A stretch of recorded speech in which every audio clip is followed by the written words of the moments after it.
Okay, good morning from my art room. As you can see, it's kind of wild in here. It's a little crazy, but it's an art room, so I do have to keep all of my supplies organized. Everything kind of has a place. It's very crowded. But speaking of organized, this video is by request. Someone asked me about storage of embroidery floss. So that's why I'm making this video. So as you can tell, I store my embroidery floss in a really massive, kind of insanely expensive, I'm going to lean this up right here, Longaberger basket. And no, you don't need a really expensive basket. You could put this in Rubbermaid or Tupperware or a shoebox. I mean, you don't have to have anything really expensive. I do just because I got into the baskets and I wanted them to be, you know, kind of purposeful and have a place. So for me, that's how it went. So I'm starting first with taking out my bags of DMC. DMC embroidery floss is all cotton. It is made in France. It's very inexpensive. This is the stuff that you find in every craft store. Walmart carries this. Sometimes I've seen them on sale, like 5 skeins for $1. So 20 cents a piece. That is so economical and very easy to amass a large amount. Maybe these are misleading. I should turn them on their sides so you can see how much. So how do I store them? A lot of people, gosh, I've even seen things on Pinterest. Like if you put on Pinterest organizing embroidery floss, you get some wacky things out there. People, some are beautiful. Somebody has a pin up there with glass jars. They look like little miniature milk bottles, which is very beautiful. You know, the rage, of course, everybody's mason jar happy. But when you're talking about storing mountains of embroidery floss, I don't know how on earth you could do that in a mason jar. It's just not practical. Beautiful, yes. Practical, no. So I had to have something practical. Other people I know wrap their floss onto those little cardboard, they're kind of spool-shaped little pieces of cardboard, and then they're stored vertically in a tackle box kind of thing, and they're all, I don't like that either. Again, I have too many threads. I just don't like it. This is the system that works for me, and this is a system called Bag It, and you can buy this anywhere. I'm pretty sure every craft store carries it, and basically what it is small Ziploc bags. They are, let's see, I did have a few on the bottom. Let's take them out. They are double hole punched on the bottom, so I don't get great lighting here, I apologize, but there's a hole here and a hole here. And if you buy the system, it comes with these large rings, just like a 3-ring binder would be. This is a 2-ring binder, that's all. And the people that make these are so genius that they've given you one side, and if you kind of crunch it up with your thumb, I don't know if you can tell, it's coming up clear on the top. So that's the back side of the bag. Flip it over, crunch it a little bit, see how it's coming up white? That is just a matte finish rectangular area for you to write whatever you're going to use as your organizing system. And I'll show you, in some places I use numbers and in some places I use names, and I'll tell you why. So at any rate, that you can write on that with a Sharpie, a ballpoint pen, whatever. So DMC, your basic inexpensive floss that you can load up lots of colors. DMC is great because it is color fast.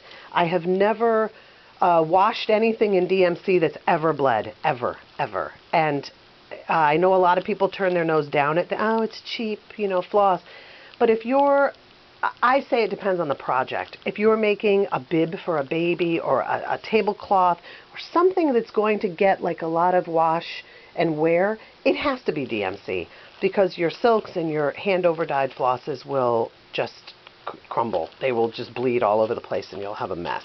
So DMC definitely has a purpose. DMC organizes its floss numerically. So you can see these are my early number ones. So we have like the single digits all the way through the 100, 200. This bag is like 601. Here's 826. Here's 37.31.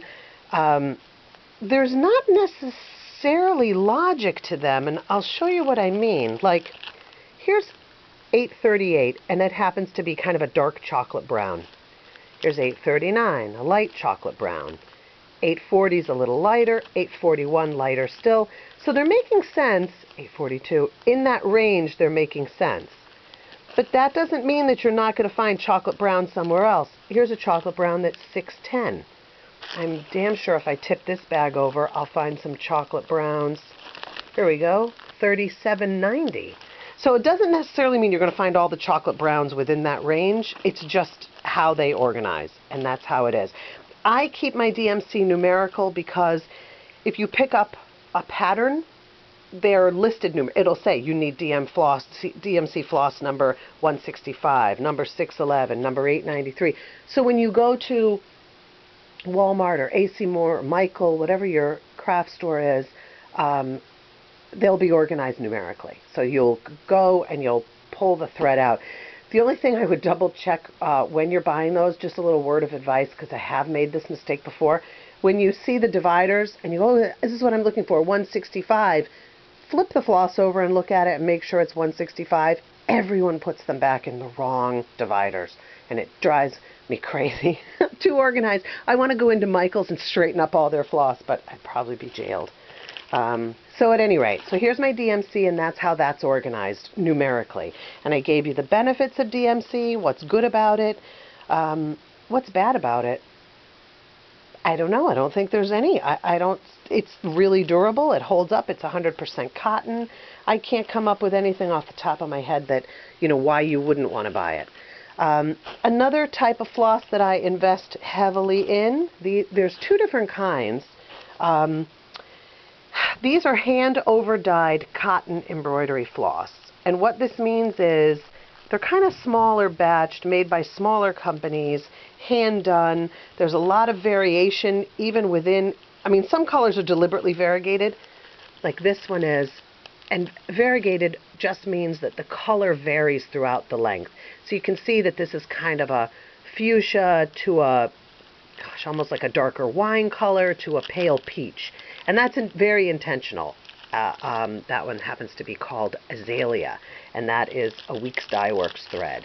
But even in the ones that are meant to be a solid color, like this Aztec Red, which is also Weeks Dye Works, when you look at it, you can see lighter and darker shades. It doesn't have that uniformity of being dropped machine batch made. And that's a beautiful quality. However, this wonderful stuff, and I buy Weeks Dye Works. I also buy one. Here's one. This is a company called Sampler Threads by the Gentle Art. This one happens to be a limited edition thread. Here's one called Black Raspberry Jam. These are not color fast, and I found out the hard way when I made a beautiful name tag. I was a member of an embroidery guild in California, and I spent a long time making a gorgeous name tag, and it was beaded, and I don't know what possessed me to wash it, probably because I'm nutty, and I hand washed it, in some woolite or some very gentle stuff. It bled like crazy. I couldn't stop it. It looked like a tie-dye piece of funky, hippie, which is great if that's what you're looking for. That's not what I was looking for. So it had to be scrapped. Actually, my daughter loved it. She's like, that's so cool. So she kept it, but it was a nightmare. So hand over dyed flosses are beautiful. They are much more inexpensive. We said that the DMCs are like 5 for $1. These range. I have a local needlework store. Some of these are $2 and $3 a piece. They are sold in varying lengths too. Like this one happens to be a 5-yard. Okay, so a 5-yard length of hand over dyed. At the time I bought it, because I've seen this number change too, was $2.10. Here's a 5-yard one that went for $1.90. So it depends, prices fluctuate, and they do sell 10-yard ones also, and sometimes they're like $3 or $4. So this is going to add up. If you tip these over and see how many I have, here, let me try. I'm doing this one-handed, so I apologize for being so awkward. add these up at $2 or $3 or $4 or $5 a piece. It's expensive. So you're investing a lot of money into your floss. You want to take care of them. You're going to keep them in these bags, or maybe you're going to love the glass bottles, or you're going to wrap them on the thread. Whatever you do, you're going to store them in a place where you would store like your clothing or something that's fabric, you know, anything that's fabric or thread, anything that's fiber. You don't keep it in a basement that's damp. It's going to get moldy and it's going to get gross. Don't put it in your attic that's, you know, 150 degrees in the summer. It's going to break down your threads, and they're going to fall apart. And there goes, you know, your investment, your whatever. So, hand over dyed flosses, Weeks Dye Works, and also sampler threads from the Gentle Art. Beautiful. Not color fast, and much more expensive. So that's up to you. Then I have this. You know, somewhere I have another one, but whatever. I'm not going to get into that. Maybe I'll take a picture of it and post it somewhere. This is my silk. I love working with silk. I don't know if you can see. This one, look how old. This one's Richardson's washable floss silk. This is so beautiful. I don't even know if you can see the shimmer or kind of sheen to it, which is what silk has. It's a natural fiber. This stuff can be very expensive. I use this one, Splendor, a lot. I like it. It's made in France. It's strandable, which all these are, which means you can separate the strands. These are all 6-strand.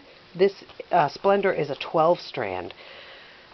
Which just means you've got a lot of fine strands that make up the length of this thread. So strandable, you can separate them so you can pull 2 easy to thread through your needle.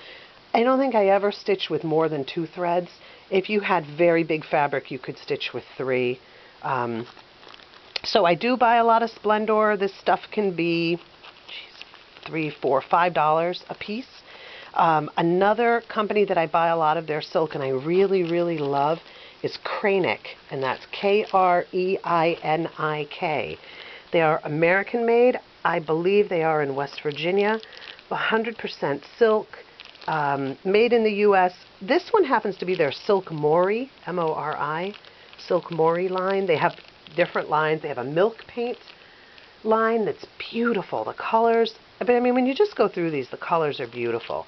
So these I organize by shade, because when I'm stitching with silk, I just say, oh, you know, I'm looking for like a lime green. So I'll go through this green section until I find one that I love, and I go, oh, love that green. This is the green I'm going to use. Or sometimes the thing might tell you, your pattern might tell you, look at that, neon. It might say neon green Splendor, so you'll need that color. But I basically organize these just by shade. So there were all my greens. Here's all my purples. Purple runs to burgundy, which runs to kind of a terracotta, to rose, to lighter, to peach, to pink, to blue, and on and on. So that's my silk. And those, like I said, are organized by color. I think I forgot to say that my Weeks Dye Works and my sampler threads are organized by the name of the color, because that's how you're going to find them on the pattern. So these are alphabetical. Grape leaf is out right now because I'm stitching something with grape leaf. Here's graphite. Here's green apple. Here's gunmetal. I hope I have these alphabetically correct. Like I make an ass of myself by putting something out of order. Which I think I just did, because here's Havana and here's Harvest Basket. H-A-R-V, H-A-V, oh no, R and V, sorry. Harvest Basket, Havana, what do I have? Hibiscus, Huckleberry. Here's another one of those, Independence. So when you find a pattern, and I pulled this one out because this is what I happen to be working on right now. It's one of those beautiful little miniatures. Let's see if I can get that. It's French knots. It's not really going to focus. It's French knots, Teresa Lehman miniature knot kit. And if you can read this, it says, you will need to supply sampler threads from the Gentle Art in apple cider, avocado, baby spinach, buttermilk, chamomile. So they've even listed them alphabetically and by name, because that's how those threads are called, by name. So that's how I organize mine, alphabetically by name. Here's your DMC flosses that you need: 210, 310, 340, 435, etc. These are also listed numerically, so that's how I keep mine numerically. It just makes sense. It's easier to locate them. A lot of people that don't organize spend twice as much time trying to find something. I don't like wasting time. I like things organized. I want to take care of them. I have a lot of money invested in these. Some are kind of sentimental. I've been stitching a long time. You know what? Like 40 years. I started as a little kid. My grandmother taught me, and I have a lot of thread that I've had for a long time, and it's kind of sentimental, and it's all in beautiful condition because I store it properly. So, if you're going to start stitching, and you're going to be putting some money into floss, even if it's just the inexpensive DMC, if it's something you're going to do, you're going to want to take care of it. So I would say do your first step of organizing however you like. Like I said, I like the bag system. You can use whatever system you like. Something I do also, I have this little clear box. It's so cute. I just like it because you can see through it. It's one of those caboodles that's made for cosmetics. But what I do with this is, while I'm stitching, I happen to be working on some greens right now in this piece, is I'll pull out like 3 or 4 of the greens that I need. And on the back of this, it does tell you, baby spinach. That's one of these. I think that's this darker one right here. Let's flip it over and check. No, this one's called grape leaf. Sorry.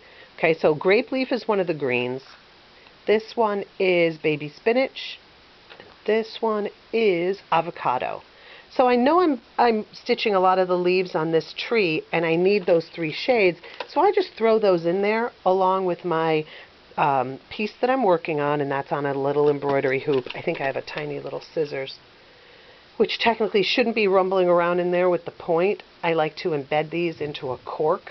I just think that my cork is upstairs, so I don't want to fly up the stairs to show you, but like a cork from a bottle of wine, and I'll just make a little hole with a nail in the cork, and that will go inside, and it protects the point of your scissors too. So that's your video. I think I've covered pretty much everything on storing and organizing your embroidery floss, and I know I have a couple other requests. Someone asked me to make a video on fabric, cross-stitch fabric, which I will think I'll do that next. And then someone else liked my needle book, so I'll maybe give you a tutorial on that. So, what are you waiting for? Go stitch. Okay? Goodbye.